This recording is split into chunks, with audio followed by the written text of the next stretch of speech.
Live now to Caleb Maupin now. He's with the International Action Centre, joins us live from New York. Caleb, great to see you. Thanks for coming on in late hours for you, where you are in the Big Apple. We're already hearing reports of accusations, I should say, of police using excessive force in Ferguson, Missouri.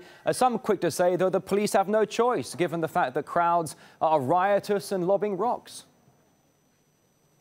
Well, the reaction of the community in Ferguson, and I observed this directly when I was there, was a reaction of self-defense. They saw their neighbor gunned down and killed, and in response they went out to protest, and the response of the police department to their protests was so over the top and so violent, with tear gas and canisters being sent out and rubber bullets, that the people decided to defend themselves and have gone out and demonstrated. And this situation of law enforcement gunning down innocent African-American men in the United States, this is nothing new. It didn't start in Ferguson, Missouri with the murder of Michael Brown. I mean, it's been going on for generations. You can go back to the lynching that went on, but here in New York, there's Ramarley Graham, killed in his apartment in front of his grandmother.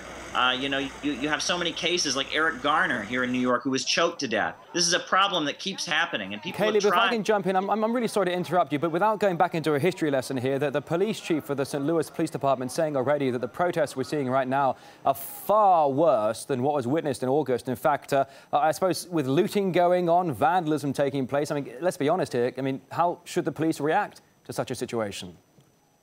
Well, when I was in Ferguson, I spoke with a number of young people, and one of the young people that I spoke to said the reason that stores were looted was because if it weren't for stores being looted, no one would know who Michael Brown is. You know, people are killed all the time by law enforcement, and people just continue without their business. The reason that there's been such a widespread call for justice, the reason that this case has become widespread is because the people didn't just move on with their lives after this happened. They took history into their own hands, went out into the street, and confronted the power structure. And you know, if some stores got wrecked to bring attention to an innocent man being killed, they told me that they felt that was necessary. And you know, I think there's a lot of people who agree with them, that say, look, this goes on all the time. Law enforcement kills people and they get away with it. It's time that some justice was had, and people have tried peacefully demonstrating. They've tried, you know, filing lawsuits in the courts, and they're not getting justice. I mean, this is the frustration.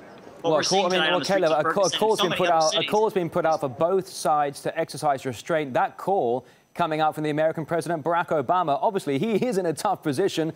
Do you think people are taking on board what he's saying to the public? Well, Obama may be calling for restraint from what he calls both sides, but there has been absolutely no restraint from law enforcement in this country. When you have people being killed, being choked to death, being brutalized routinely, when you have 2.5 million people in prison, there's not restraint coming from one side, and so there's going to be a response. What we're seeing on the streets of Ferguson is the people responding to a situation that has continued to escalate for the last few decades. I mean, look, African Americans, I mean, even in times of economic prosperity, they're the last hired, they're the first, they're always the victims of brutality. And now, as we're in a global capitalist economic meltdown, the situation has become intolerable. People are using words like genocide. And because of that, you know, they feel things are getting worse. They have a black president, and still their concerns are not being addressed. And in response, people are out in the streets. Caleb, I mean, not just people out in the streets, as you're saying, because you talk about this being symptomatic of something that's been long-standing across the country, you know, not just in Ferguson, Missouri. We're seeing the protests in New York, Chicago, LA. So what's next? Well, hopefully what's next is that the people in the halls of power realize that there's a big problem, and they do something to address the fact that law enforcement is murdering people and getting away with it, and some action is taken, because if not, things are only going to get worse and the situation is going to escalate. The people out in the street are making clear they are not going to take this anymore. All right, Caleb Maupin from the International Action Centre joining us live from New York.